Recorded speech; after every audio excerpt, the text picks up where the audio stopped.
Masu saurare Assalamu alaikum da fatan an waye gari lafiya. A cikin shirin namu na wannan safiya ta Talata za a ji cewa ana ƙara samun mutanen da cutar Ebola ta halaka a Jamhuriyar Demokradiyyar Kongo inda a yanzu cutar ta bazu fiye da yadda aka yi tsammani a baya. Shugaba Putin na Rasha zai kai ziyara China 'yan kwanaki bayan Donald Trump na Amurka ya je China ziyara. A Najeriya bisa ga dukkan alamu zaben fitar da gwani na waɗanda za su yi wa jam'iyyar APC takarar Majalisar Dattawa ya bar baya da ƙura. A gunan dan takara ba a yi zaɓe ba dan an rubuta wanda ake so a rubuta amma zaɓe bai gudana ba. Duk wanda ya ce maka shi bai yadda ba to ai sai ya hito hili ya ce shi ne wane abin da aka bai amince da shi ba. Za mu kalubalanci wannan abubuwa ta hanya ta shari'a. To a jamhuriyar Nijar can a jihar Agadez wani haɗin gwiwar ƙungiyoyin fararen hula ya tir da matsalar ƙarancin ruwa da wutar lantarki da rashin man fetur har da iskar gas da ake ciki. Kun san ko wanda bai da wuta cikin wannan sahara a lokacin ga kuma lokacin ga da ake zahi bai kamata ba. Wannan rashin wuta yana gurguntar da bunkasar da arzikin mutane da yawa. A basan ƙwallon ƙafa kuwa Arsenal ta fara jin ƙanshin kofin Premier har magoya baya sun fara tunƙaho. Duk wani dan Arsenal bana ya kwantar da hankalinsa. Insha Allah Premier ta mutuna ana cewa ba ma kaiwa ba ma iyawa to Allah ya kai mu lokacin da zamu iya. To akwai wasu rahotannin da ma wato ƙari dai akan waɗannan a cikin shirin wanda ni Muhammad Anur Muhammad zan gabatar. Za mu fara da labaran duniya.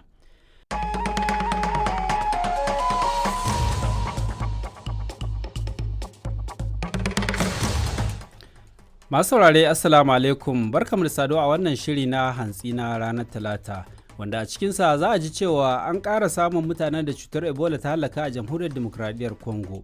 Inda yanzu cutar ta bazu fiye da yadda aka yi tsammani. Shugaba Putin na Rasha zai kai ziyara China 'yan kwanaki bayan Donald Trump na Amurka ya je China ziyara.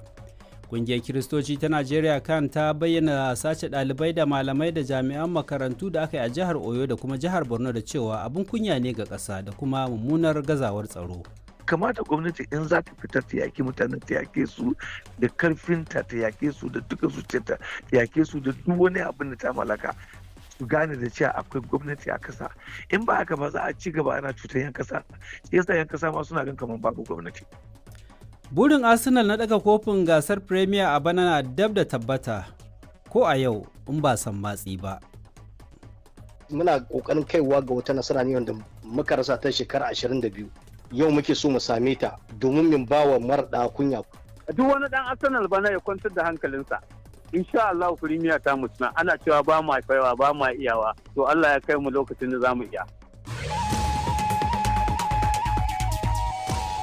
Akwai wasu rahotannin a shirin da ni Muhammad Anur Muhammad zan gabatar. Za mu fara da labaran duniya tukuna.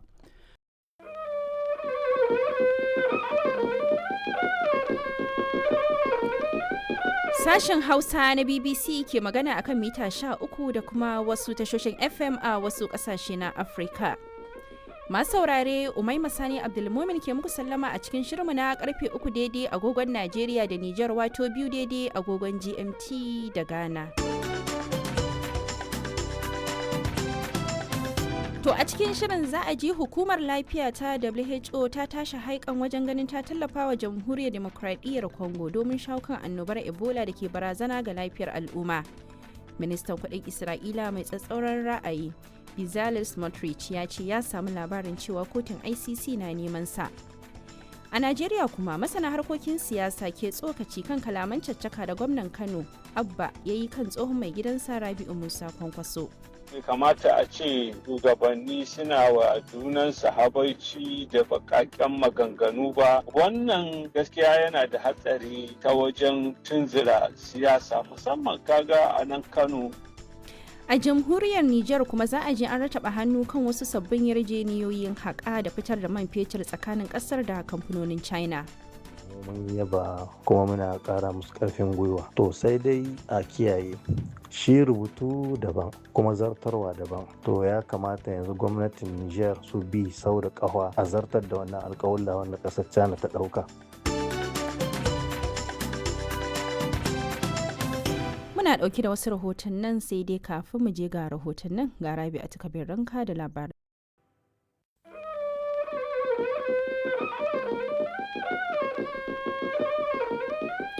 Sashen Hausa na BBC ke magana a kan mita 19 da 25 da kuma a wasu tashoshin FM a wasu ƙasashe na Afirka. Masu saurare Assalamu alaikum, Umaima Sani Abdulmumin ke fatan kun wuni lafiya.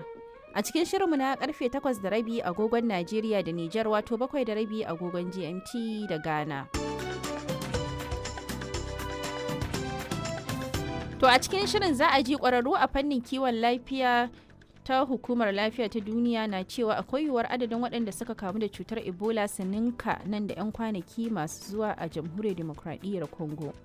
Mataimakin shugaban Amurka JD Vance ya ce tattaunawar Amurka da Iran na samun tagomashi saboda kowane bangare na son sulhu. A jihar Zamfara Najeriya 'yan bindiga sun shafe sa'a 5 suna ba ta kashi da jami'an sa kai a karamar hukumar Bakura, abin da ya kai ga rasa rayuka da dama.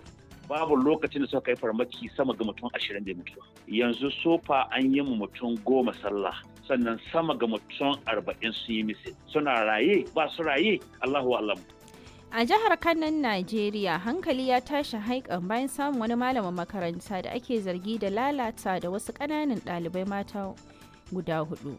Ba abin da zai baka mamaki da al'ajabi shine irin abubuwan da ake aiwatarwa a wannan makaranta, wanda sai daga bisani ne ma muke samun labari. Abin ba wai yarinya ɗaya bace ba, biyu ba uku ba, yara ne 'yan mata, 'ya'yan mutum ɗaya ne kuma. To shirin zai kai mu har Nijar, akwai kuma labarin wasanni, amma duka sai Rabi'atu Kabir Ranka ta gabatar da labaran duniya. Masu sauraro barkamu da safiya da fatan an wayi gari lafiya. To kamar kowace rana bayan an sha labaran duniya a jerar rahotannin da muka yi muku tanadi za ku ji cewa tantance 'yan takara a jam'iyyar adawa ta ADC a Najeriya ya bar baya da ƙura. Hukumomin lafiya a Najeriya sun sanar da ɗaukar matakan gaggawa na kula da lafiyar jama'a sakamakon sake barkewar cutar Ebola a wasu ƙasashen Afirka. Hukumomin Agadez a Jamhuriyar Nijar sun bujiro da tsarin shiga gidan ajiye kayayyakin tarihi kyauta domin bunƙasa al'adun yankin a idon duniya. Ƙungiyoyin kare haƙƙin ɗan adam sun tabbatar da cewa kimanin mutane 2,707 kenan aka yanke hukuncin kisa a shekara ta 2025 da ta gabata. To kai tsaye za ku iya bibiyar ma shafinmu na intanet dw.com/hausa da manhajar TuneIn da kuma shafukanmu na Facebook da YouTube, har ma da wasu tashoshin FM abokan hulɗar ma kasashen nahiyar Afirka, ciki har da Najeriya da Jamhuriyar Nijar da Ghana har ma da Senegal. Sunana Musa Tijjani Ahmad daga nan birnin Bonn na tarayyar Jamus. Kafin jerin rahotannin da muka tanadar muku sai an sha labaran duniya. DW Labarun duniya. Putin na Rasha na ziyara a kasar China kwanaki bayan ziyarar Donald Trump na Amurka. Trump ya ce Amurka ta dakatar da kai wa Iran hari ne domin ta ba ta dama ta ƙarshe. Mutane 3 ne suka mutu a harin da aka kai masallacin San Diego na Amurka. Assalamu alaikum, Latifa Mustapha Ja'far ke barkanmu da rana kuma sannan mu da sake kasance tare da ku a zango na biyu na yada shirye-shiryen sashen Hausa na DW da ke nan birnin Bonn a tarayyar Jamus. A shirin na wannan lokaci za mu leƙa mu ji yadda take gudana a siyasar tarayyar Najeriya a daidai lokacin da jam'iyyar ADC mai adawa ke korafin cewa gwamnati na ƙoƙarin daƙile mabiyanta. A Najeriya dai har yanzu ba a daina satar yara 'yan makaranta ba, za mu ji wannan karan a ina akai satar. Jamhuriyar Nijar ta bayyana nasarorin da ta samu dangane da alakar da ke tsakaninta da kasar China.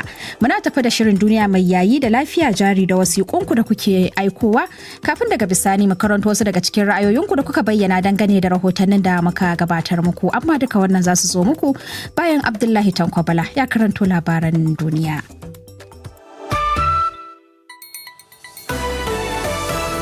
DW Labarun duniya. Hukumar Lafiya ta Duniya WHO za ta gudanar da taro a yau Talata domin tattauna halin da ake ciki na cutar Ebola a Jamhuriyar Demokradiyyar Kongo. Shugaban Rasha Vladimir Putin na ziyara a China a daidai lokacin da Xi Jinping ke kokarin karfafa dangantaka da Amurka. Shugaban Koriya ta Kudu Lee Jae-myung da Prime Minister Japan sun jaddada dangantakar da ke tsakanin kasashensu.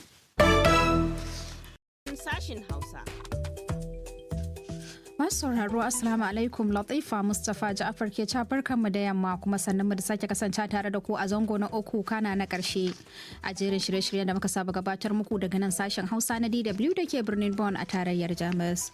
A shirin na wannan lokaci za ku ji cewa matsalar 'yan daba a jihar Kano da ke tarayyar Najeriya na ci gaba da addabar al'umma a daidai lokacin da kungiyar haɓaka tattalin arzikin ƙasashen nahiyar Afirka ta yamma wato ECOWAS ko kuma yawo ta buƙaci shugabannin ƙasashen da su yi ƙoƙarin daƙile yawaitar yara da suke gararan ba a kan titina. A jamhuriyar Nijar kuwa gwamnati ce ta fitar da wata doka wacce ke ƙayyade adadin kuɗin hayar da mutum zai karɓa.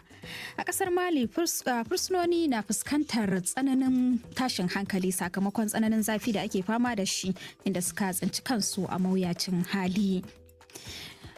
Al'amura a kasar Kenya na shirin tsayawa cik saboda ci gaba da samun hauhawar farashi na man fetur. Za mu ji halin da ake ciki. Sannan kuma idan muka leƙa yankin gabas ta tsakiya, Iran ta sanar da kafa wata hukuma ta musamman da jami'anta za su yi aikin kula da mashigin ruwan Hormuz. Muna tafa da shirin duniya mai yayi da kuma ciniki da masana'antu kafin daga bisani mu karanto su daga cikin sakonninku da kuka aiko mana ta kan dangane da rahotannin da muka gabatar muku, amma duka wannan sai Abdullahi Tanko Bala ya karanto labaran duniya.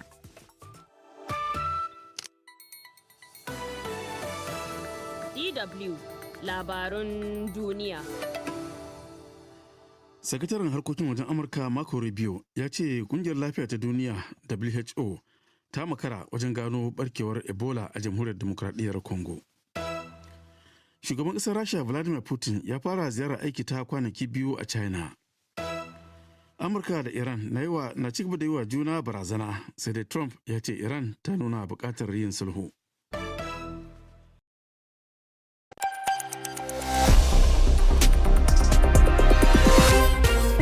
Takwas daidai agogon Najeriya, Nijar, kamar Chadi, bakwai kenan agogon Tiyo da Ghana. Sashen Hausa na Radio France International ake saurare kimitoci 22 da 25. Azima Bashir Aminu. Masu sauraro barkanmu da hantsi ga kanin labaran. Mahukuntan kamar sun haramta shigar da masara don bayar da kariya ga wadda manoman kasar suka samar. Najeriya da Amurka sun sanar da kashe 'yan ta'adda 20 a hare-haren haɗin gwiwa da suka kai kan yankin arewa maso gabashin kasar. Pakistan ta sake miƙa wa Amurka daftarin yarjejeniyar sulhun da Iran ta sake bibiya. To yanzu kuma ga cikakkun labaran. Jama'a masu sauraro barkamu da warhaka, kuna tare da sashen Hausa na gidan rediyon kasar Sin a halin yanzu. Sai a kasance tare da mu domin jin shirye-shiryenmu. Za mu fara ne da kamuku labaru daga bisani mu kamuku sauran shirye-shiryenmu masu farin jini. Yanzu ga labaran tare da ni Fa'iza Muhammad Mustapha, da farko ga kanunsu. Firaministan Sin ya jaddada buƙatar ingiza haɗe fasahar AI da ayyukan sarrafa hajojin masana'antu na zamani. Babban yankin Sin ya yaba da matakin babban zauren hukumar lafiya ta duniya na fatali da shawarar batun Taiwan tare da jaddada ka'idar Sin ɗaya a duniya. Ƙungiyoyin EU da ECOWAS za su taimaka wa Najeriya wajen daƙile matsalolin safarar miyagun ƙwayoyi da kuma ta'ammali da su. Yanzu ga labaran dalla-dalla daga nan sashen Hausa na rediyon ƙasar Sin. Kuna tare ne da tashar CRI